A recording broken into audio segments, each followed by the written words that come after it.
She gave him money for the bus, not knowing he was a millionaire, and fell madly in love with her. Hello everyone. Before we begin today's story, I have a small favor to ask. Please hit subscribe and turn on the notification bell so you never miss our channel's new videos. It is quick, free, and the best way to support us in bringing you more dramatic stories. Your support means the world to us. Where are you watching from? Drop your city or country in the comments below. Thank you very much. Now, let us return to our main character. It was a rainy Tuesday afternoon in Chicago. The kind of rain that turned the streets into rivers and soaked every unlucky soul who forgot an umbrella. On a crowded corner, under the gray light of a flickering street lamp, a young woman clutched her tote bag tightly to her chest. Her name was Emily, 26, working 2 part-time jobs just to keep her tiny studio apartment and pay off her student loans. Her sneakers were wet, her hair frizzed by the humidity, but her eyes still carried that determined spark, the kind you only find in people who refuse to give up no matter how unfair life seems. Across the street, she noticed him. A man in his early 30s, tall, with dark hair plastered to his forehead by the rain. He wore an old jacket, the zipper half broken, and carried nothing but a sketchbook under his arm to shield his head.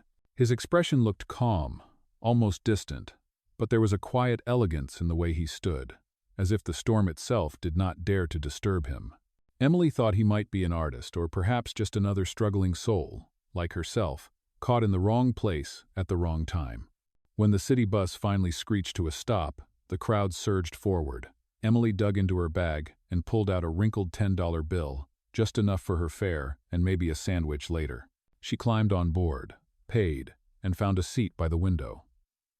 That was when she saw the man again standing at the front, patting his jacket pockets, confusion spreading across his face. The bus driver's voice was sharp, impatient. "Sir, if you do not have fare, you cannot ride. Step aside." A few passengers snickered. One woman whispered loudly, "Another bum wasting our time." Emily's chest tightened. She hated that word, bum. As if dignity could be erased by a missing bill. Without thinking twice, she rose from her seat, walked up the aisle, and pressed the $10 bill into the man's hand. "Here," she said softly, avoiding the curious stares of the other passengers. "Use this. I will manage." The man's eyes lifted to hers. For a brief moment, their gaze locked. The bus rattled through downtown, its windows fogging from the damp coats and wet umbrellas pressed against one another. Emily sat quietly, staring at the blur of neon signs and taillights streaking across the glass. She told herself she had done the right thing. It was only $10. It meant skipping dinner, maybe walking home, instead of catching another ride. But it did not matter. At least she had saved a stranger from humiliation. But then she felt eyes watching her. She turned slightly and saw the man she had helped. He had taken a seat a few rows behind her. His sketchbook rested on his lap, untouched. His gaze was fixed on her, unwavering, almost searching. Emily shifted uncomfortably, tucking her hair behind her ear. Finally, he leaned forward. His voice was low, calm, but carried clearly through the hum of the engine. "Why did you do that?" Emily blinked. "Do what?" "Give me your money," he said. "You barely know me. For all you know, I could be lying. I could be—" "A scammer?" she interrupted, raising an eyebrow. "Maybe, but you did not look like one." A faint smirk touched his lips. "You judge strangers by looks?" Her cheeks warmed. She hated being challenged, especially when her intentions were pure. "No," she shot back. "I judge people by their eyes. Yours did not look desperate. They looked lost." The bus lurched over a pothole, jolting them both. He caught the edge of the seat with surprising grace, then studied her more intently, as though her words had unsettled him. "Lost," he repeated softly, almost to himself. Emily turned back to the window, regretting the conversation. She had no energy for riddles. Life was already heavy enough with overdue bills and double shifts at the diner. The last thing she needed was to explain her instincts to a stranger. But the man was not done. "You should be more careful," he continued. "Kindness can be dangerous. People might take advantage of you." His tone was not mocking, it was protective, almost warning, and that irritated her even more. She swiveled back toward him, her voice sharper than before. "Thank you for the advice, but I do not need a stranger telling me how to live my life. If I wanted lectures, I would call my landlord." A few passengers chuckled at her comeback. Heat rushed to Emily's face, but she held her ground. The man's expression remained unreadable, though a spark of amusement flickered in his eyes. "Fair enough," he said finally, leaning back against the seat. "But I still owe you." "You owe me nothing," Emily replied firmly. "Forget it." The bus squealed to a stop at the next station. People shuffled off, umbrellas opening like dark blossoms into the rain. Emily adjusted her bag, preparing to get out 2 stops later. She wanted this awkward encounter to end. Yet, when she glanced back, she saw him again, watching. Not in a threatening way, but with an intensity that unsettled her. As if he had recognized something in her that she could not recognize in herself. Their eyes met one last time before she turned away, pretending to be absorbed by the storm outside. She told herself she would never see him again. But deep down, she felt a strange certainty. This was not the end of their crossing paths. This was only the beginning. Eyes were deep, steady, carrying something that unsettled her, a weight, a mystery she could not name. He tried to speak, but words seemed to falter on his lips. Emily smiled faintly, shrugged, and returned to her seat, pretending not to notice the puzzled expression that lingered on his face. Outside, the storm raged on. But inside that bus, something else began to stir. A silent thread had just been tied between 2 strangers woven from kindness, misunderstanding, and the first spark of a story neither of them could yet imagine. The bus screeched to another halt, brakes hissing against the rain-slick street. Emily's stop was still 2 stations away, but the crowd had thinned, leaving only a few passengers scattered across the dimly lit seats. She clutched her tote bag and tried to steady her thoughts. Just a small act of kindness, she reminded herself.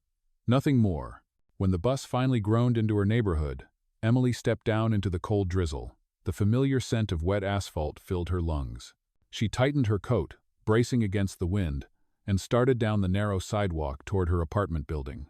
Her sneakers splashed through shallow puddles, and her breath puffed white in the air. She had not noticed that he had followed. The sound of footsteps behind her made her turn abruptly. There he was, the man with the sketchbook, walking at a steady pace, his collar pulled high against the rain. Emily's stomach tightened. "Are you following me?" she asked sharply, her voice cutting through the night. He stopped a few feet away, hands lifted slightly, as if to show he meant no harm. "No," he replied calmly. "I live a few blocks down. Same bus route, same storm, that is all." She studied him for a moment, suspicious.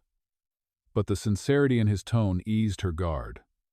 Still, she kept a cautious distance as they continued walking. The silence stretched, filled only by the tapping rhythm of rain on rooftops. Halfway down the block, fate interfered. A sudden screech of tires ripped through the air. Emily froze as a delivery van swerved dangerously close to the curb, water spraying high from the gutter. In an instant, she felt a firm grip on her arm, pulling her back just before the wave could drench her completely. She gasped, staring at him. His hand lingered for a heartbeat longer than necessary, then released her gently. "You should watch the street," he said, his voice steady, though his eyes betrayed a flicker of concern. Emily's heart pounded, not from the near accident but from the strange electricity in that brief contact. She pulled her arm back, muttering, "Thank you. I guess." They walked the rest of the block together, side by side despite her reluctance. When they reached the corner, Emily realized with a start that the flickering light above the small convenience store had gone out. The entire street seemed darker than usual, eerie in the storm. "Are you safe walking alone?" he asked suddenly, glancing at her. She frowned, unwilling to show weakness. "I manage every night.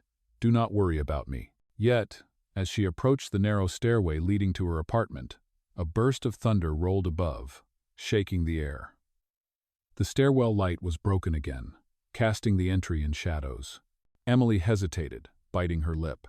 Before she could step forward, he moved ahead, pulling a small flashlight from his pocket. "Allow me," he said, illuminating the steps. Emily blinked, surprised. Who carried a flashlight in their pocket in the middle of the city? It was such a strange, old-fashioned habit. Yet at that moment, it felt protective. She followed him up the short flight of stairs until they reached her door. "Thank you," she said quietly, unlocking the lock. "But this does not mean I trust you." He gave a small nod, a ghost of a smile playing at his lips. "That is fair. Trust is not free.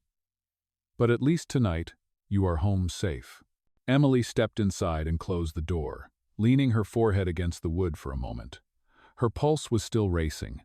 She had told herself he was just a stranger, nothing more. Yet somehow, the night had forced them together, as if destiny was weaving threads she could not yet see. And somewhere outside, under the fading drizzle, he stood for a long time in the glow of the street lamp, staring at her door before finally turning away into the storm. The next morning, the storm had cleared, but the city still wore its damp gray coat. Emily hurried through the crowded streets toward the diner where she worked the early shift. Her hair was pulled into a loose ponytail, her uniform slightly wrinkled, and her sneakers still damp from the night before. She pushed open the door to the familiar clang of the bell above, greeted by the scent of coffee and fried bacon. The morning rush was already in full swing. Businessmen barked into cell phones, students hunched over textbooks, and families tried to squeeze in breakfast before school. Emily tied on her apron, plastered on a polite smile, and began taking orders, balancing trays, and refilling coffee cups. Half an hour later, as she carried a plate of pancakes to table 4, her steps faltered.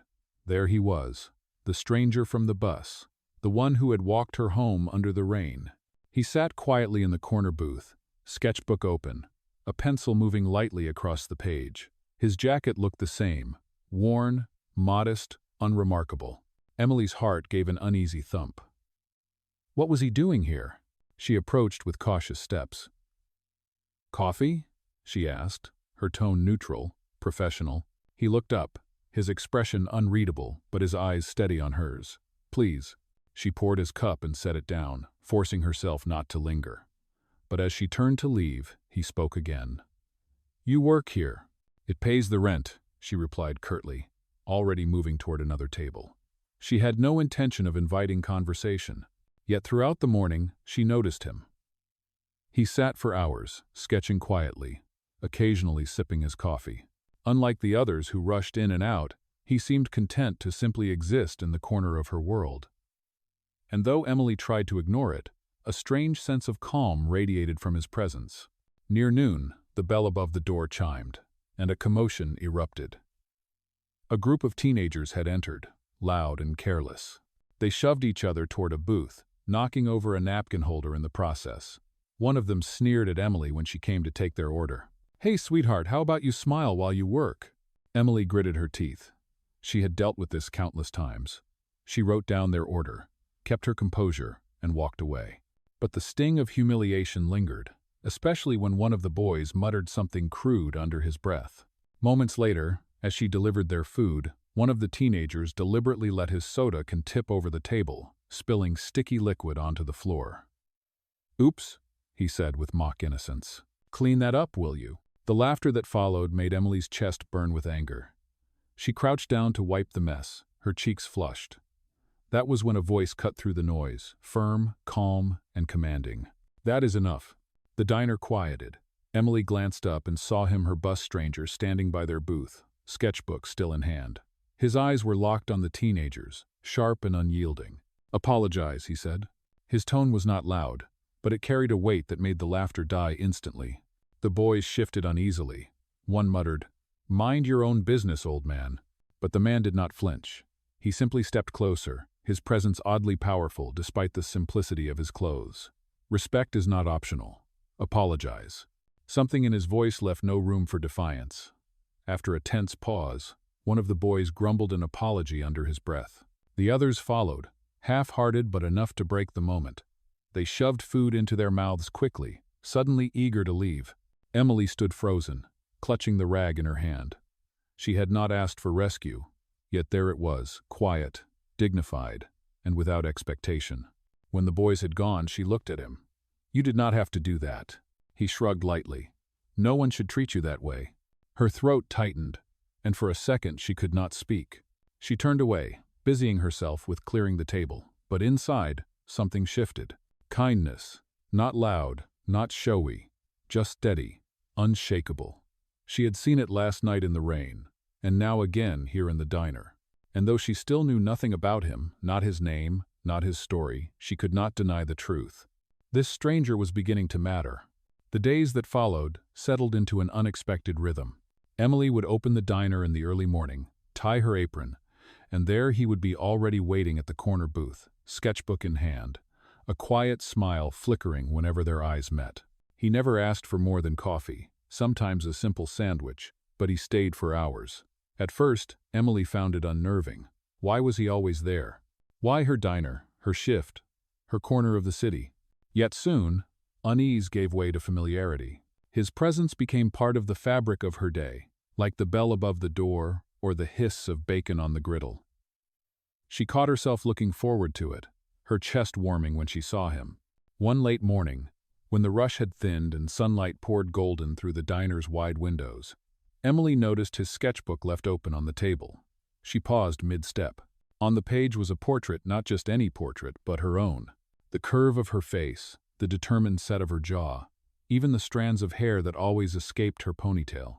Her breath caught. "Is that me?" He glanced up, caught off guard, then closed the book gently. "You inspire sketches, that is all." Emily's cheeks flushed. "You should have asked." He tilted his head slightly.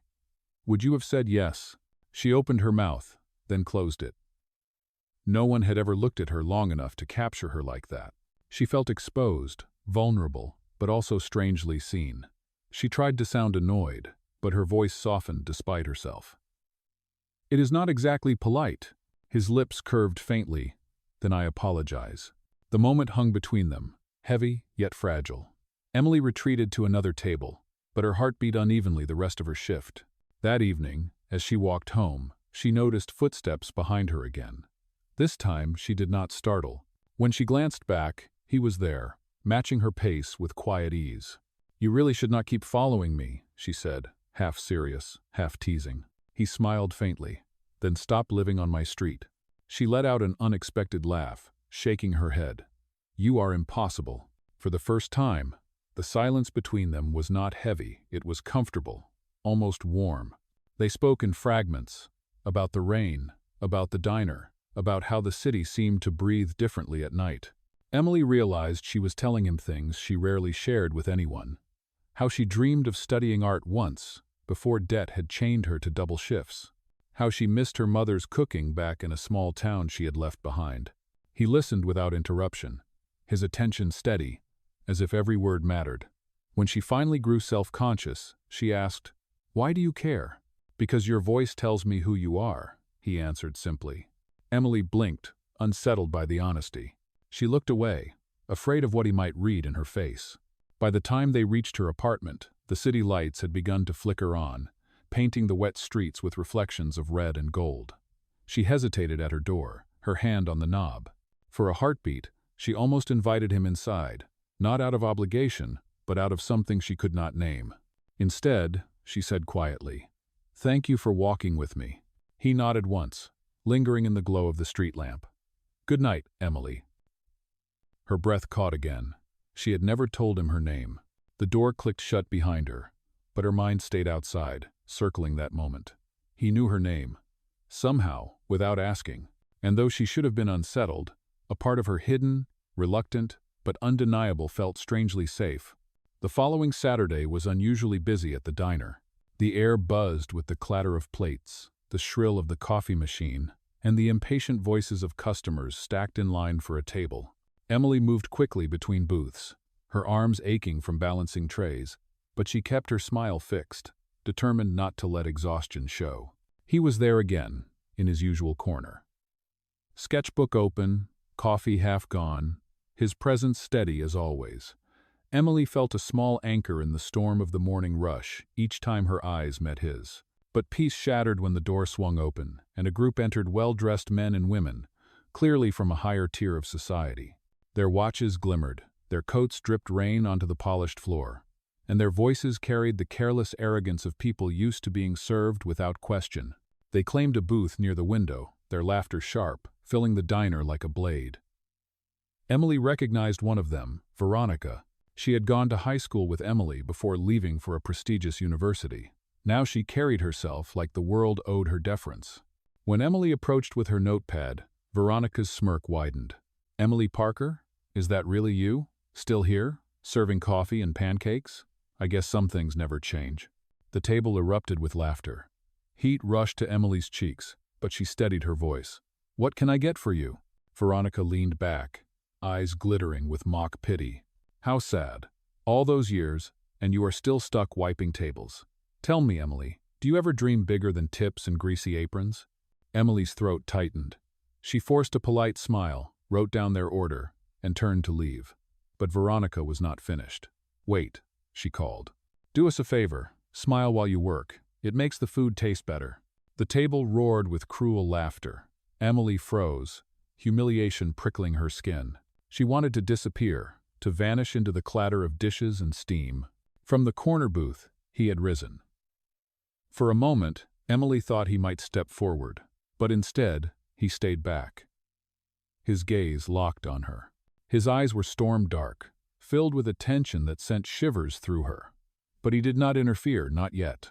Emily delivered their food, enduring more whispered jabs and mocking glances. As she bent to place a plate on the table, one of Veronica's friends accidentally tipped his glass, sending orange juice cascading down Emily's apron. Oh dear, Veronica said sweetly. Clumsy as ever. The table howled again. Emily's hands trembled as she wiped the sticky liquid from her uniform. Her humiliation was complete, performed in front of the entire diner. She bit back tears and straightened, her voice barely steady. Enjoy your meal. As she walked away, the man in the corner stood at last. His jaw was tight, his eyes blazing with a fury Emily had never seen before. For an instant, the air in the diner seemed to still, as if waiting for something to erupt. But he stopped himself, gripping the edge of his sketchbook so tightly his knuckles whitened. He sat back down, his gaze never leaving her, his restraint palpable. Emily retreated to the kitchen, her chest heaving. She pressed her back to the wall, fighting to breathe, telling herself not to cry. She had survived worse. She could endure this, too. But in that moment, a seed of bitterness took root. The divide between her and Veronica's world felt sharper than ever. It was not just money, it was cruelty, a dismissal of her dignity, a reminder of how invisible she was to people who had never struggled. And though the stranger in the corner had not spoken, Emily knew he had seen everything. His silence did not feel like abandonment. It felt like a storm gathering, waiting for the right moment to break. She wiped her eyes, straightened her apron, and forced herself back into the chaos of the diner. But deep inside, she sensed that this humiliation was not the end. It was only the spark before the reveal. The diner had emptied out by late afternoon, leaving only a few stragglers and the sharp scent of brewed coffee lingering in the air. Emily wiped down the counter, her shoulders heavy with fatigue, her apron still stained from the orange juice incident. She wanted nothing more than to disappear into her small apartment and wash away the memory of Veronica's cruelty. But the sound of heels clicked across the floor again. Veronica and her group had lingered, laughing as if the diner were their private stage. Emily stiffened when she realized they were walking straight toward her. So, Emily, Veronica said, her voice dripping with mock sympathy, do you not get tired of pretending? Pretending that people like him. She jerked her chin toward the corner booth where the quiet man sat. Could ever belong in your world? Or maybe you think helping some broke artist will rescue you from this life. The words cut deep, sharper than she expected. Emily opened her mouth to answer, but before she could speak, a chair scraped against the floor. He was standing. For the first time, the sketchbook was no longer in his hands. Instead, he reached into his jacket and pulled out a slim leather wallet. With calm precision, he opened it and laid a black card on the counter. The kind of card Emily had only seen once in her life, when a wealthy customer had flashed it years ago. A limitless card, reserved for the few who lived in a world far removed from hers. The diner fell silent. Broke? His voice was quiet but carried a gravity that filled every corner of the room.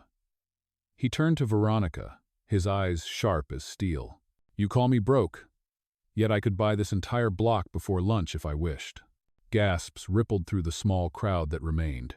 Veronica's smirk faltered, her eyes darting to her friends for support.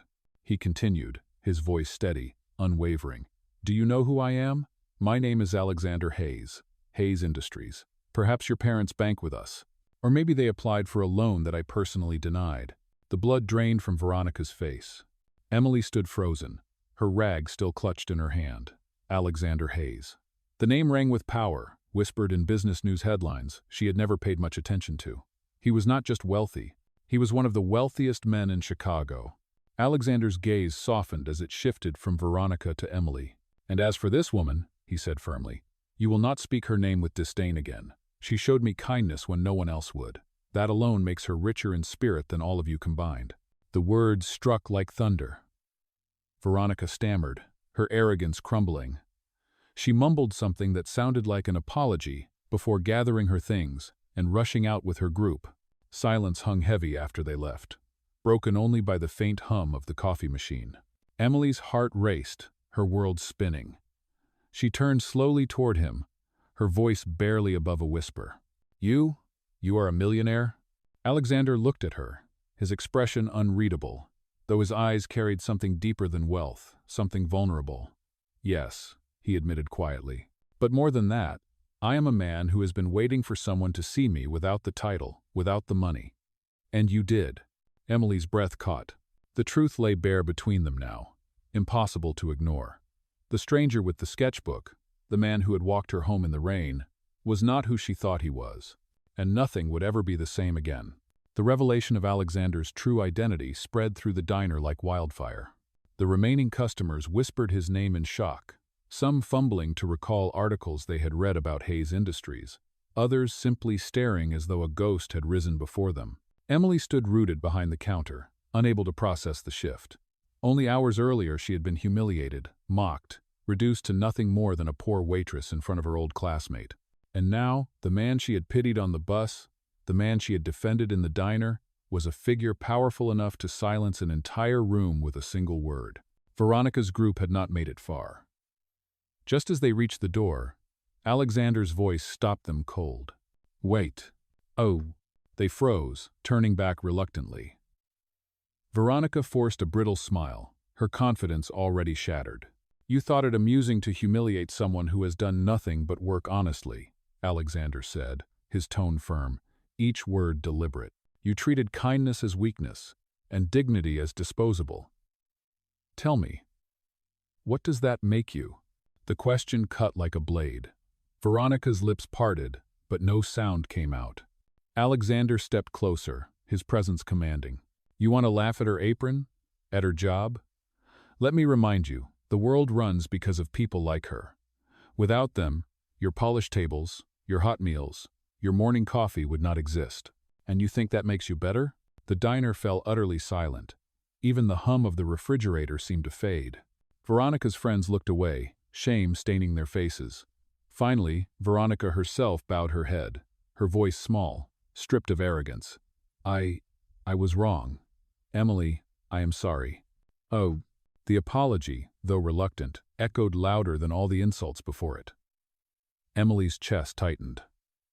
She had spent years swallowing humiliation, telling herself apologies would never come.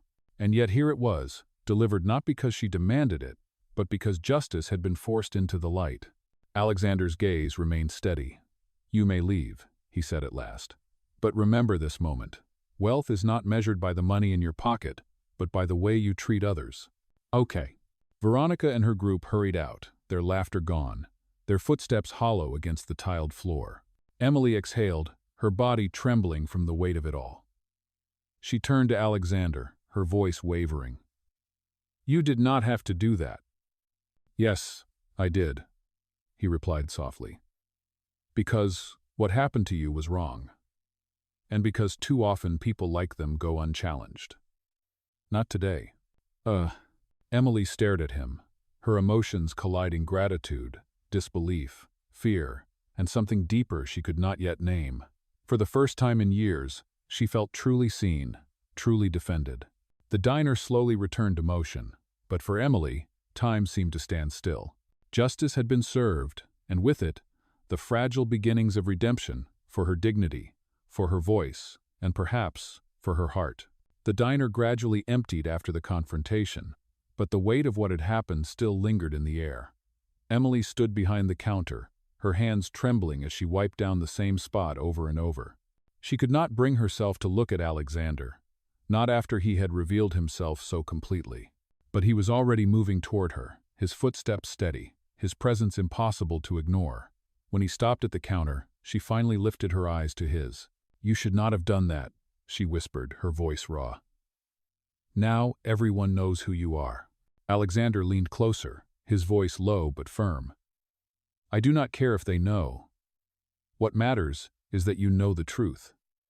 I am not ashamed of who I am, and I will never be ashamed to stand beside you." Her chest tightened, her breath catching in her throat. "Beside me?"